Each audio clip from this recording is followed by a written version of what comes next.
What's going on, everyone? Welcome back to the Josh Button Podcast. I've been working on something. As you all know, I am a recovery fanatic. I believe recovery is the training just as much as the training. And I know we all love jiu-jitsu. We love getting out on the mats. We love showing up and staying on the mats. But to be quite honest, after 40 years old, the most important thing to stay on the mats is what we're doing off the mats, believe it or not. Yes, checking your ego at the door, training smart, taking days off when you need to, or just doing technique and sitting there and watching rounds is very important. But every single day, you got to have a routine. At this point in time in life, you have to have fundamentals, a foundation to keep you on the mats. Otherwise, I've watched it time and time again. Guys come, they charge, they get to a certain point where they run into injuries. I wouldn't say they decline, but they do kind of experience setbacks, and then they view it as decline. And you know what? We've all seen it. People stop training. So I'm working on a blog post. I'm working on a guide for recovery. And look, I get questions about this all the time. I'm 47 years old. Yes, I'm training twice a day, at least Tuesday and Thursdays at my gym here in South Florida. The most packed out classes with the most UFC fighters, the highest level of competition is clearly on Tuesday and Thursday nights at 6 o'clock. I'm a 10 a.m. training guy. I have always preferred to train at 10 a.m. But to be quite honest, these classes are opportunities that you cannot pass up if you want to improve your game and you want to train with the best. Wagner Hocha is a monster. We all know this, but he attracts a lot of other monsters. And I'm talking about Gregory Rodriguez, RoboCop. I'm talking about guys in the UFC right now who are performing at the highest levels of the game. How could I skip those opportunities? How can I miss those opportunities? Even if I'm not training with them directly, how can I miss the opportunity to be in the room, pick up the details that are working at that level? And you know what? If you want to be better at jiu-jitsu, we all know you need the reps. You need to be there. You need to be present. So at 47, how do you stay in the game? I'm not a scientist, but I've collected a lot of things from people who know the science for the things that they share. And I've put together the science for why I do what I do. I haven't credited all the individuals that I got these things from over 10 to 15 years. It's a long list, but I will tell you this. Laird Hamilton, professional surfer, Wim Hof, the Iceman, breathwork guru, had a major impact on me before I was doing jiu-jitsu. I was blessed, and that's the only way I can put it. I was just very fortunate to have a good friend of mine, a Hawaiian boxing instructor, Rob Garcia, who took me up to Laird's pool one day, and I had known about what they do. I had learned some of the protocols separate. I had learned Wim Hof separate, but when I went up there and Laird really opened up about the process, about it being something that he does every day before surfing, and the way he communicated how to do this, it just made sense. It finally worked for me. I laid down, I did the breath work. That old saying, you get high on your own supply, it's absolutely factual. You get high on your own supply and you do this process and you cannot help but understand there's something to it. Your physiology changes, the way you feel. There is something to it. Like, it just doesn't make sense if you haven't done it. It's irrational for me to even expect you to understand if you haven't done it. So part of my process, part of my daily go-to is that breath work, and it's an activation. Every single morning I start my day, I go outside, I put my feet on the ground, I move around first and foremost. I stimulate my lymphatic system. People are like, what are you jumping around in these little videos you're putting on YouTube for? I'm like, I'm jumping around because it's moving. It's moving fluids throughout my body. It's enabling me to keep up, feel better, oxygenate. I do these movements. I do the breath work. I get early sun exposure into my eyes every single day. Today I got rained out and I went out there in the rain. I jumped around in the rain for a few minutes. I did what I could. I came inside and I did my breath work. And to be quite honest, you just don't feel the same if you miss it, if you skip it. So 47 years old, I'm going to take you through the science, at least some of the science of what I do and why I do it. And some of you guys are, I don't want to say doubters, but some of you look at it and you go, this isn't really that big of a deal. But I assure you, each and every one of the things that I do, that we do for a reason. Why do you put electrolytes in your water in the morning? If you do, you know exactly why you do compared to when you didn't. That's just a reality. Feeling equals understanding. And to be quite honest, I always had an issue with cramps. I always had an issue with calf cramps. I always had an issue with feeling like I didn't quite have a full round in me. And when I really dialed in the electrolyte process and actually started playing with baking soda a little bit, my game went to another level. My performance went to another level. The cramps disappeared. I still get muscle cramps, but the guys that train with me, I'll tell you, Button gets a calf cramp and he's like pulling on his toes in the middle of the round. I'm fighting a guy off and I'm stretching my calf out. If you've been there, you know, it's not enjoyable. But we do these things because they work. Look, nobody at 47 years old has a routine that takes 15 to 20 minutes every morning that they're doing for no reason. So, like I said, I'm starting my day out, water and electrolytes. I'm doing the grounding. I'm getting out there, getting sun exposure, getting my Wim Hof, my 3 Wim Hof rounds. I will stretch. I'll hit the foam roll, but then I'm ready for training. So let's talk about this. The cortisol awakening response. Have you ever heard of it? CAR. Cortisol peaks 30 to 45 minutes after waking up as part of the body's natural circadian activation. Hydration supports adrenal function during this window and moderates the stress load of the CAR, the cortisol awakening response. Sodium and potassium are the primary electrolytes controlling fluid balance across all of our membranes. Without them, water intake has reduced efficacy. So if you're drinking straight water without the sodium and potassium, you're actually stripping yourself. It's just for cellular function, for nerve signaling. Drink a liter of water and still be functionally dehydrated at the cellular level if you do not add the sodium and the potassium, the primary electrolytes. That's why we add the electrolytes. Most people in the country, but especially adults, are magnesium deficient. And you've probably heard about it on Instagram. You've probably seen a post going around about how people need magnesium.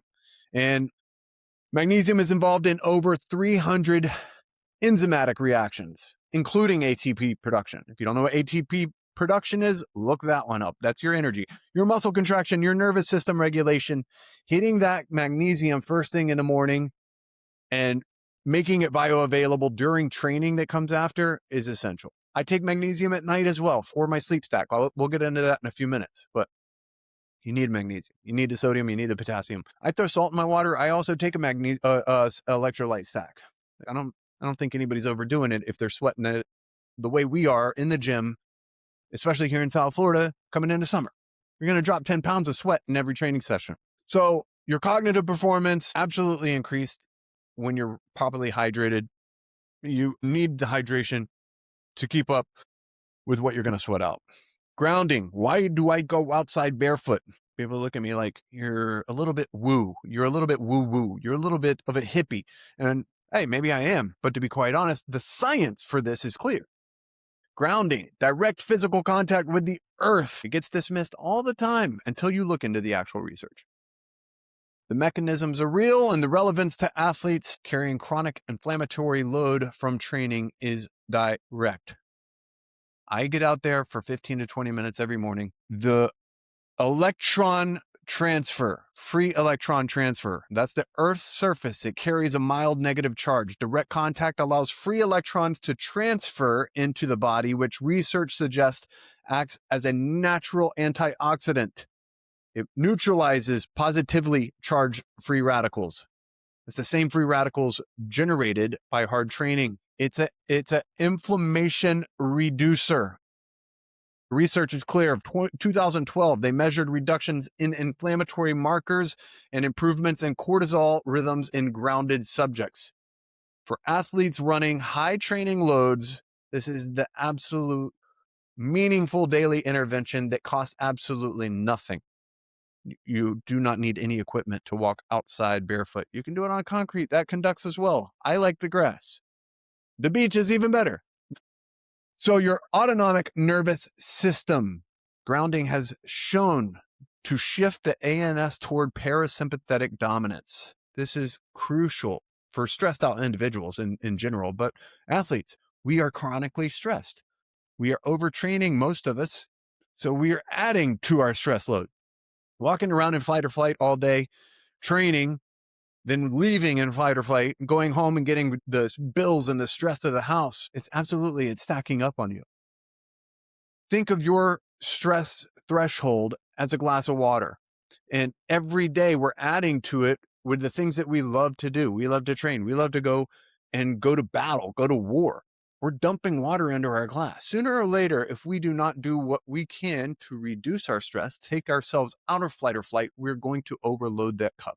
That's just the reality. That analogy was given to me 15 years ago when I wasn't training and when I was somewhat stressed of a different sort. And it really didn't make sense until I started to do the breath work and do things that really took me out of the stressful state. And I realized, oh man, I'm not reacting to situations the same. I'm not treating, like you all know, road rage. You're not treating road rage the same. People perturb you a little bit. You can in and out and let it go.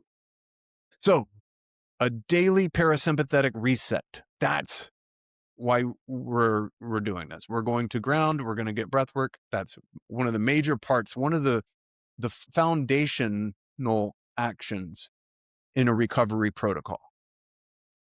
This is something I've talked about many times in the ice bath or on other posts. Physiological sigh. That in itself cannot be overstated. The value of it cannot be overstated, because anytime you're going about your day and your phone's going off and your kids are in the car making a lot of commotion, or you're getting cut off in traffic, or just anything is adding up on you, you have the opportunity in the moment to react or to overwrite what's going on externally and decide, I'm going internal for a second and I'm going to hit a nice little reset. And that reset is the physiological side. It has moved mountains for me. And it's literally just giving your body permission to relax. You're giving your body permission. Look, I know a lot of stressful stuff is going on. Look at what it did to me just now. Even my voice and my delivery of this thought process, it calms you down. The physiological sigh is an absolute tool to put into your tool belt and remember it's there throughout your day. Back to my early morning protocol. Sun exposure. Why am I out there getting direct sunlight? I want my circadian rhythm to be healthy. I want to be awake and rejuvenated in the morning, and I want to fall asleep easily at night. And I want to go to bed at the same time, which we'll get into later. But why early morning sun exposure? If you get direct sunlight, not through glass, not with sunglasses, into the eyes 30 to 60 minutes, within 30 to 60 minutes of waking, it's the single most powerful circadian anchor available to human beings, and it costs absolutely nothing. The research is robust and the effects are not subtle. Look toward the sun. You don't have to look directly into the sun. Look towards the sun. Your peripheral retinal exposure activates the relevant photoreceptors. You combine that with grounding for max efficiency. Your circadian entrainment. Light hitting the retina triggers signals via your retinohypothalamic tract. Say that one 5 times fast. To your suprachiasmatic nucleus, the master biological clock.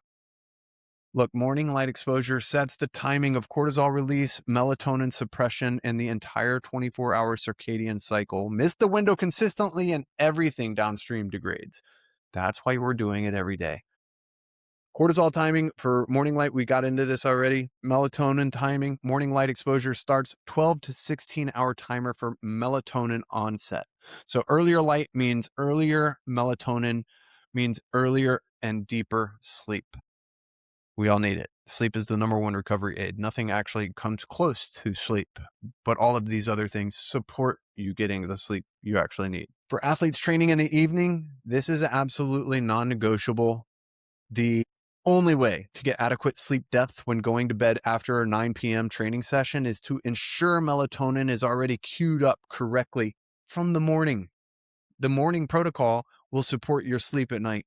Vitamin D3.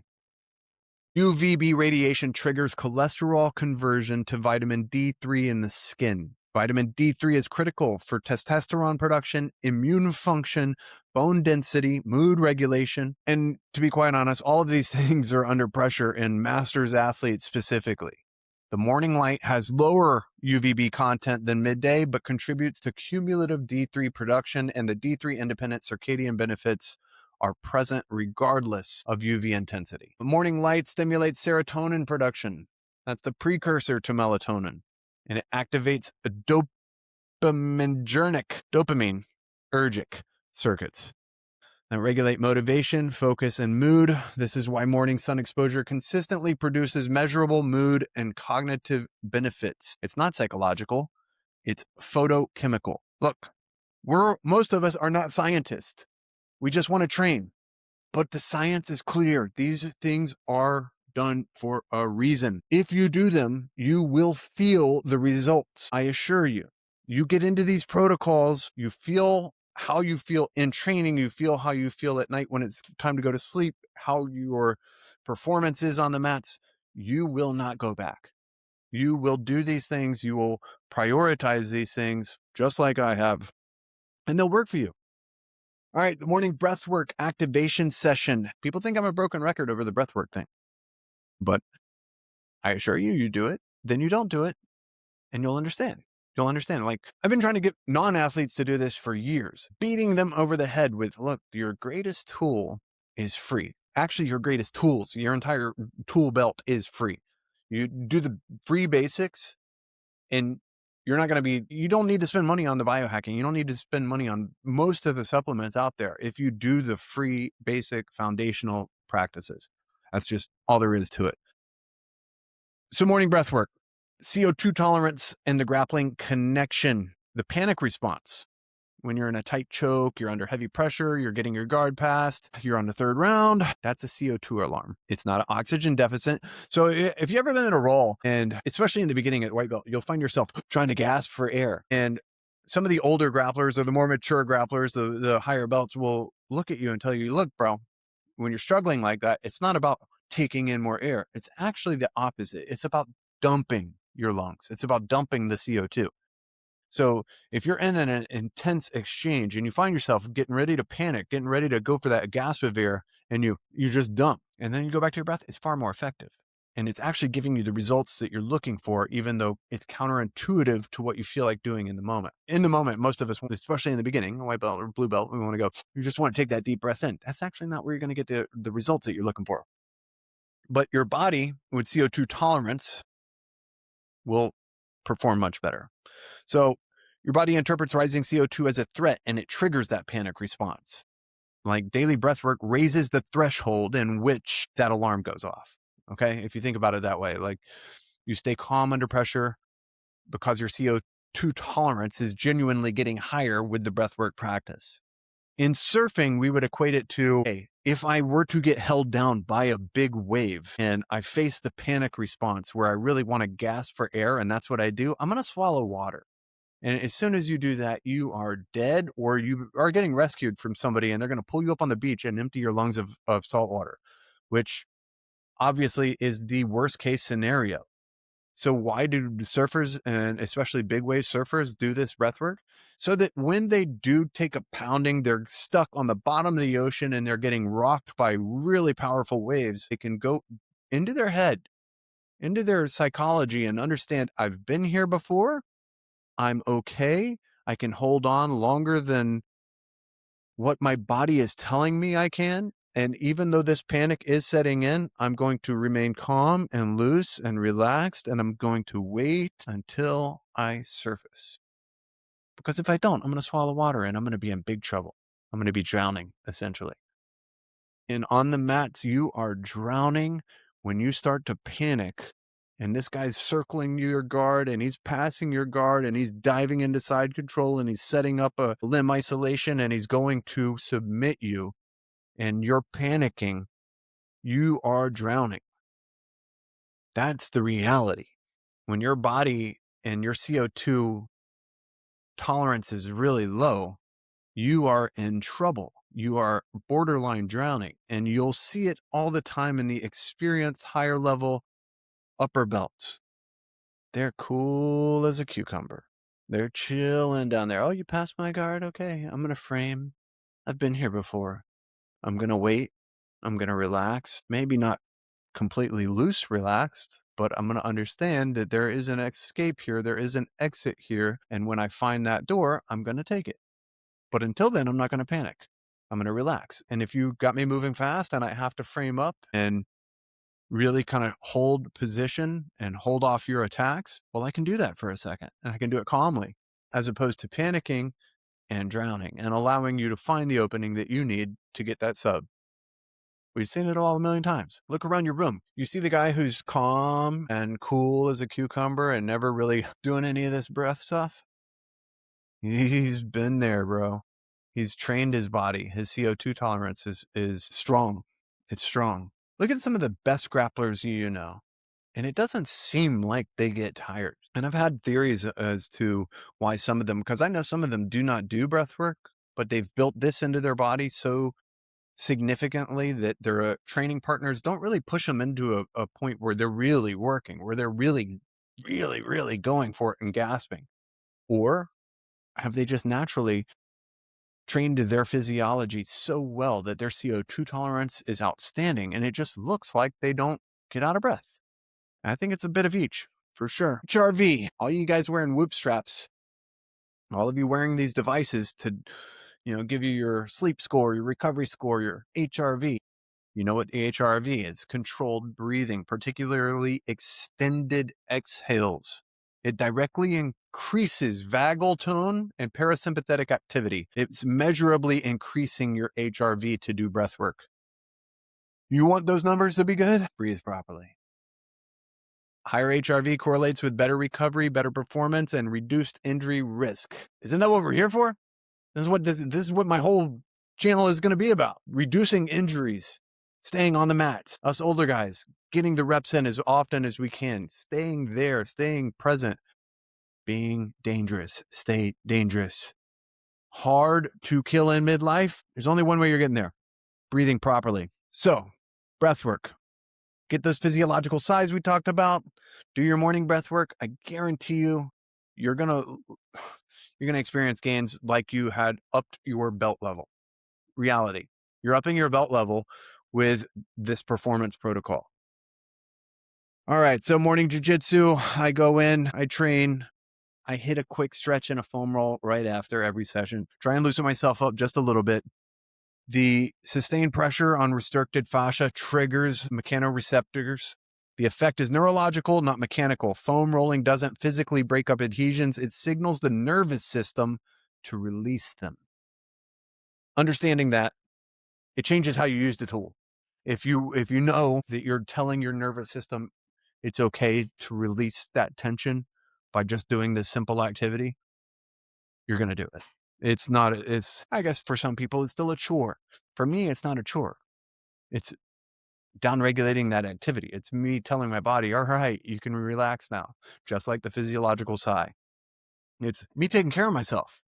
There's certain things that we know we shouldn't do. You shouldn't go get drunk, a ton of drinks, and then come in the next day and expect to be training like a 20-year-old kid in peak performance. We should know that.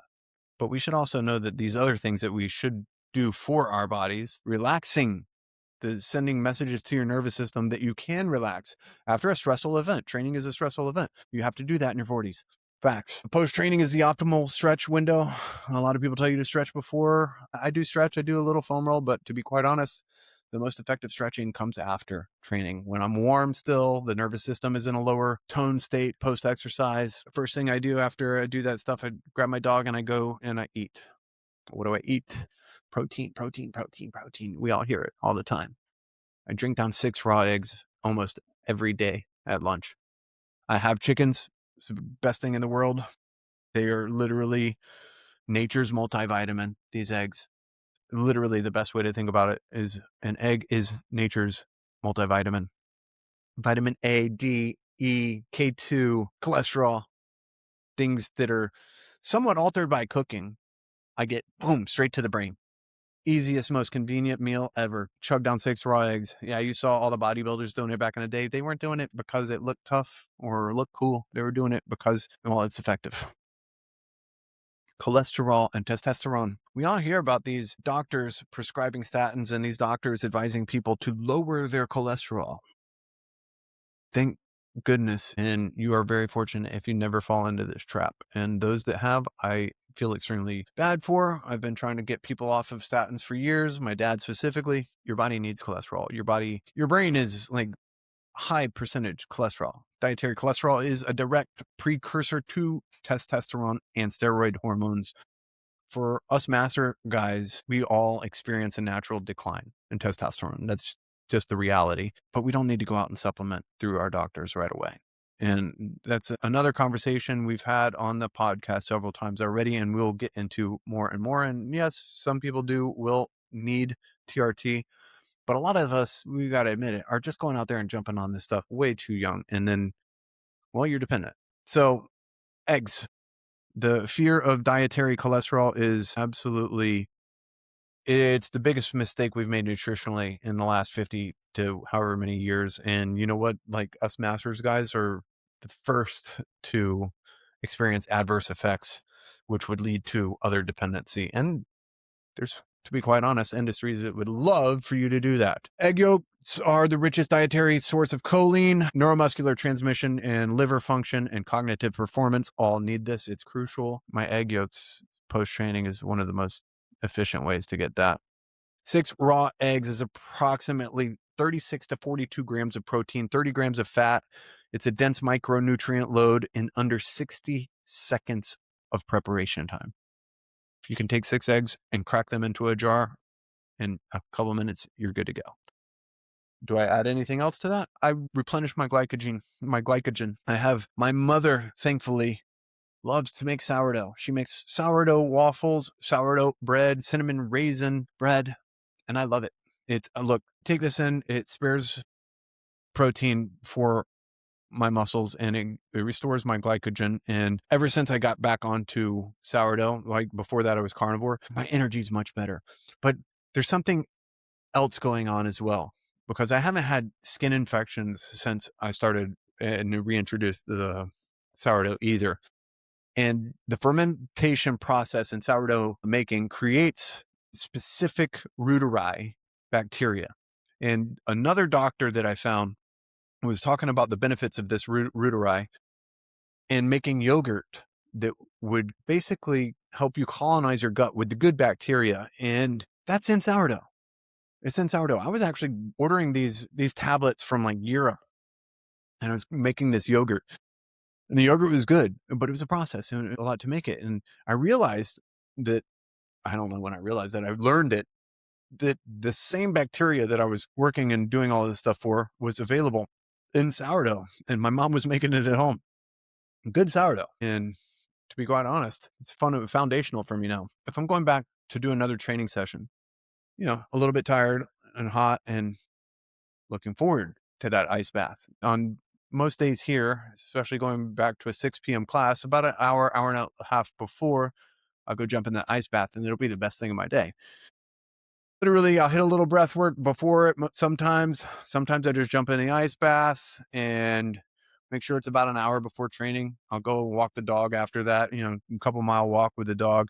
But then by the time I get back to training, I'm warmed up, and it's very easy to warm your body up, obviously with jiu-jitsu, but I've already had that inflammation addressed, and the way that you feel going into training at night is like you're fresh. That's the only way I can explain that to people, is that you're fresh again. You're ready to go. So what is the science for that? Cold exposure produces a 200 to 300% increase in norepinephrine.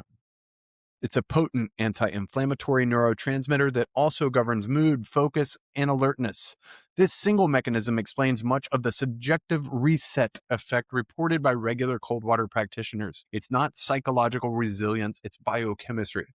However, I do believe there's psychological resilience created from this effect as well. You don't want to go into the ice water when it's 30-something degrees, 40 degrees.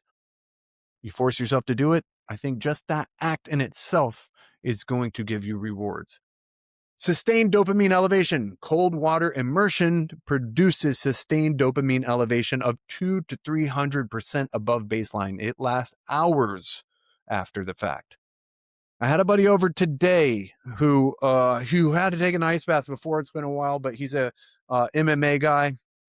and he jumped into the bath, and obviously it overwhelms you physiologically pretty quickly, but he sat in there for the full 3 minutes. And honestly, he's the first person that's come over who's got in there and lasted the 3 minutes. He took it like a champ, absolute champ. Jay, I'm talking to you. And to be quite honest, I told him, now go back and film a little update for yourself in a couple hours, because this is what I was talking about, that sustained dopamine elevation. You feel loose and you feel limber and you feel light for a while, like a couple hours after, a lot of the time, if you don't go train and reheat yourself or with a workout or something. But you also feel that cold induced dopamine elevation, and it's prolonged, it's stable, you feel great. And it's exactly what I want heading into that night session. Inflammation clearance. Cold causes peripheral vasoconstriction. It's reducing local blood flow to trained tissues and limiting the inflammatory cascade from my morning session. Upon rewarming, that vasodilation flushes metabolites. The net effect is accelerated clearance of training byproducts, the molecular equivalent of cleaning the filter between my training sessions. Do you know what DONS is? DOMS, daily onset muscle soreness. You get a reduction. There has been multiple meta-analyses, and they confirm that cold water immersion reduces DOMS, delayed onset muscle soreness, and perceived fatigue more effectively than passive recovery. Approximately 20% reduction in soreness at 28 and 48 hours. One important caveat: cold water immersion blunts some of the mTOR-mediated hypertrophy signaling post-training. So I've told people this a million times. You don't hit the ice bath after you go and hit weight training. If your aim and your goal is hypertrophy, if you want to add muscle, if you want to get bigger, you're not going to ice bath after you do those workouts. That just kind of, it limits the effects. It blunts some of the effects. I tell people a million times over. After post roll, you want to loosen up. If you aren't going for hypertrophy, fine. If you're hitting the weight room and you're doing squats and heavy lifts and you're really going to get bigger, to get more jacked, don't do the ice bath then. Wait 5-6 hours, even wait until the next day. Do the ice bath and then do the workout even better, which go back and check the podcast I did with Thomas P. Seeger, because we talk about pre-cooled workouts and the testosterone production, the spike, the increase, the natural production that you're going to get from doing your ice bath and then your workouts. Pre-cool your workouts. Trust me, I love this. I feel great when I go into the gym and I train after the ice bath. I feel great when I go and lift weights, do pull-ups, do any of my fitness routine, any of the things that I want to do, slacklining, any of that stuff after the ice bath is absolutely great. Zone 1 to 2, when I talk about that 2-mile walk with the dog, try and keep it a nice little high pace. That's actually, and nasal breathing, I'm focusing on that CO2 tolerance, but I'm also getting a little bit of that zone 1 to maybe 2 heart rate in. You can hit cardio without hitting a treadmill. You go out and you take a nice brisk walk and you kind of keep that pace up a little bit. You're actually getting good cardio effects from that. And you ain't got to do anything. It's free. Dinner. After training at night, I'm going to go and hit protein to anchor my meal. I want to get a nice high protein intake. Like, I love steak. If you don't know who Steak Moses is yet, follow Stop Killing the Plants. You are going to learn about Steak Moses. When I was recovering from my vegan times, yes, I fell into the vegan trap, hook, line, and sinker. I wanted to do the right thing for the animals. I wanted to do the right thing for the environment and for the plane. And I'll get into that later. In nature. And I was, of course, dating a girl who was a vegan, and all the influencers that she followed and the friends that she kept were all vegan, and they were influential. All right. They were influenza, in my opinion, because, well, yes, vegan diets can work for some people that have a low energy output, don't really have high demands, don't really want to be driven, or, aren't really focused on being the healthiest versions of themselves. It can work for a little while. Most of the time they need supplementation to cover for some of the things that they're missing. But when you're a man, when you are remotely driven, when you exercise, when you surf, when you go hike, when you keep an active lifestyle, it's not going to last that long. Trust me. You're going to feel better maybe for a little while when you cut out the standard American diet crap, when you cut out alcohol, or when you cut out some of the things that are holding you back and you are just eating plant-based. You might feel better a little bit for a little while, but then you'll start to realize and notice things that are off, things that do not work, things that are completely signs you are doing destructive actions, you are taking destructive measures, or you're hurting yourself. And I've told the story a million times. I went back the other direction. I went carnivore, and literally it was a life changer. And Steak Moses was born of anger.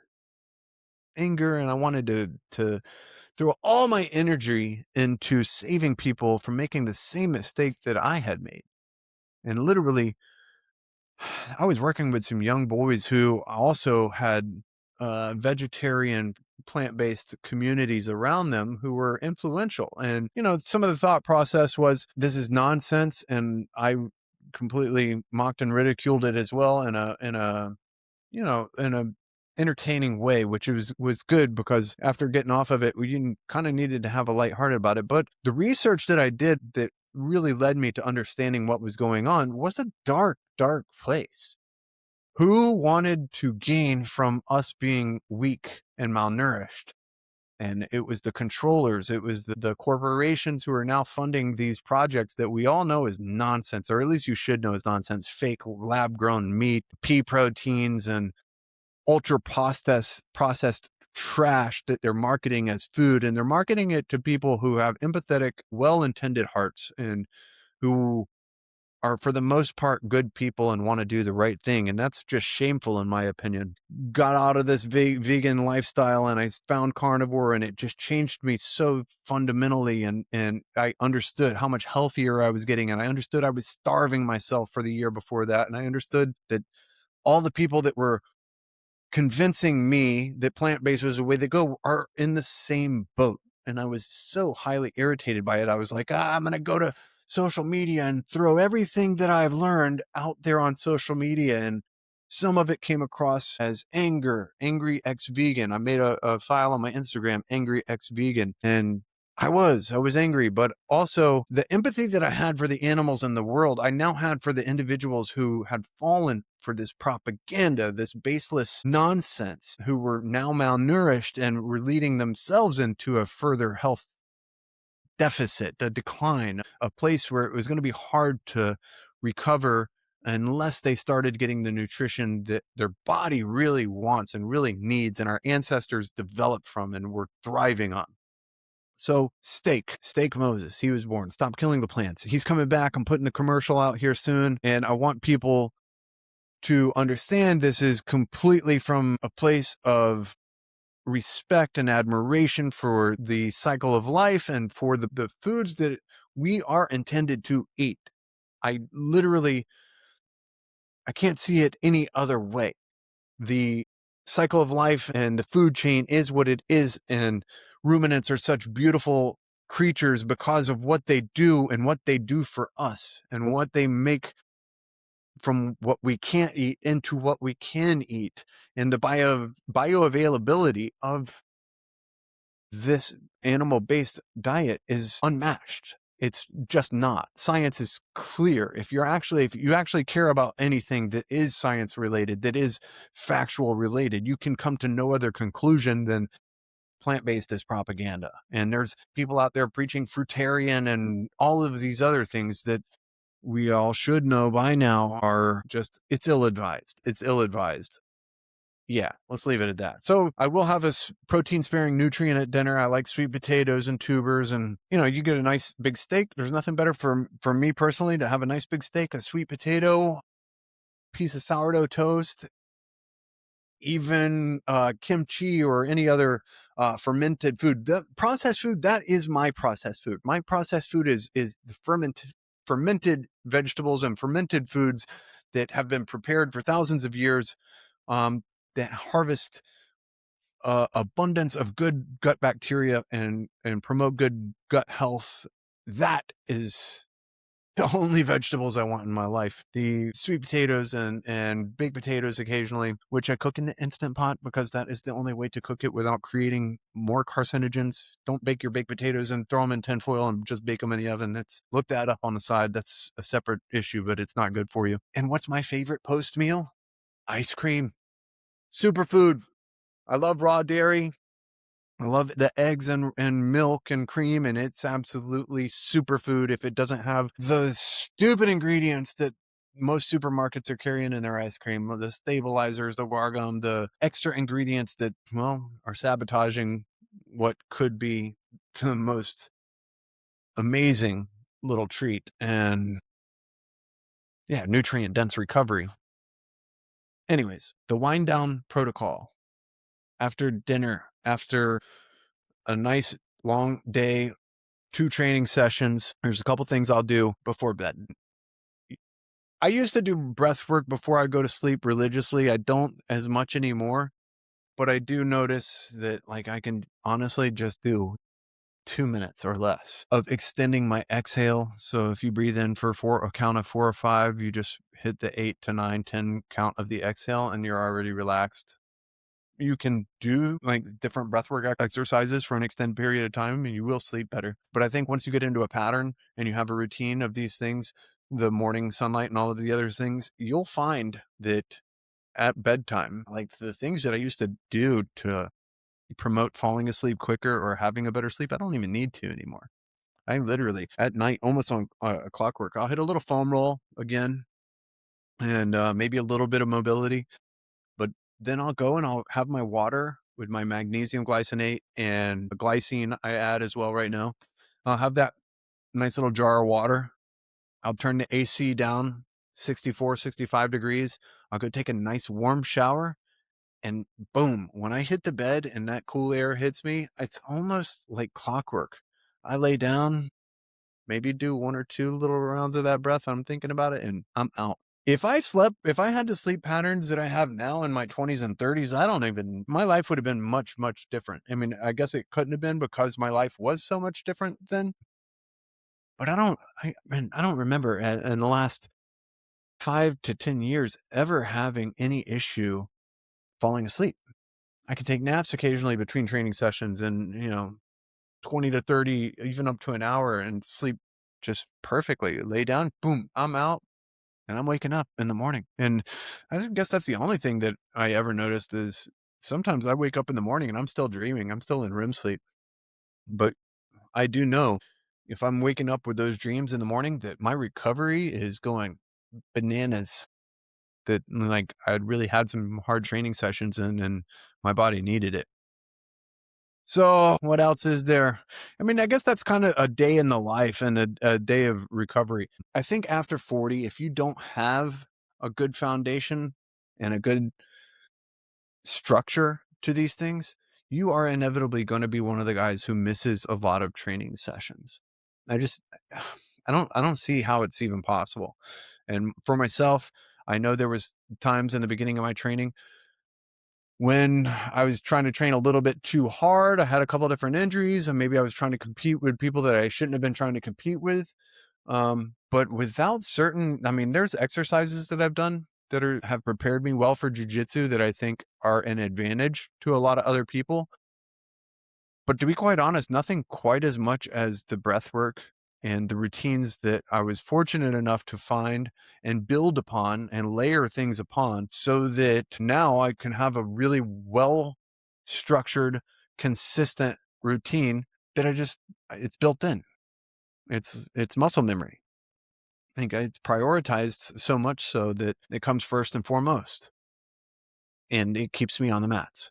To be quite honest, I guess a lot of us older guys have told we got dad strength or that we're really strong, and I do think I have some strength, and I think as Quentin Torres said on the podcast, it's not necessarily a biomarker you should be proud of if people are telling you you have that dad strength, that old man strength, because old man strength is actually your body tightening up and maybe you're losing some of the efficiency of movement and you're losing some explosiveness and your body's structuring itself to defend itself with this just pure strength, and like grips is a place that it shows up. But I do think I was prepared for jiu-jitsu with some balance and stability training that I was really into, and proprioceptive exercises that I was really into, that prepared me with a good foundation and a good base for jiu-jitsu. But also the way I breathe and the things that carry over from a structured routine that has become an afterthought, I guess, a lot of the times, is the most rewarding in that space. So on the mats, I think my production, my performance is most sustained by, and my growth and my adaptations as I train and as I get more experienced have been most facilitated by the foundation of recovery. And I'm going to have other people on the podcast. I got some exciting episodes coming up with other jiu-jitsu black belts and well-experienced grapplers who will probably offer you some of the same advice and some of the same things as foundational for their development and foundational for them to be able to stay on the mats. And I'm always looking for more. I'm always looking to see what works for somebody else. So I'm sure we'll find those, and I'm sure that, we'll come across some areas of the discipline in your life off the mats that will facilitate you being on the mats going forward. So I'm excited about that. Looking forward to those episodes, but stay tuned for the blog post on this one, because I just barely scratched the surface. This will get deeper. There is more to it. If you want to read about the science of it and the studies that prove definitively all of these things support you and work and are foundational to staying on the mats, staying dangerous, and being hard to kill in midlife, go check out the blog post. I'll put together a carousel for this week coming up. This episode will be supported by that on social media, and I'll probably put some clips out so that you'll be reminded. Go check this blog post out. And in the notes of this, in the comments of this, in the comments of social media, let me know what works for you. If I've touched on, or if I've missed touching on something that you think is really pertinent to your recovery protocol, please, by all means, share it, and share it with the community that you care about, like I do. Midlifers, we're not declining. We are maturing, we're learning, we're evolving, we're adapting, we're still progressing, we're showing up, we're staying on the mats with these youngsters, and let's continue to do so. I want to see you guys on the mats when we're in our 60s. All right. Until next time. Stay on the mats, stay dangerous, hard to kill in midlife.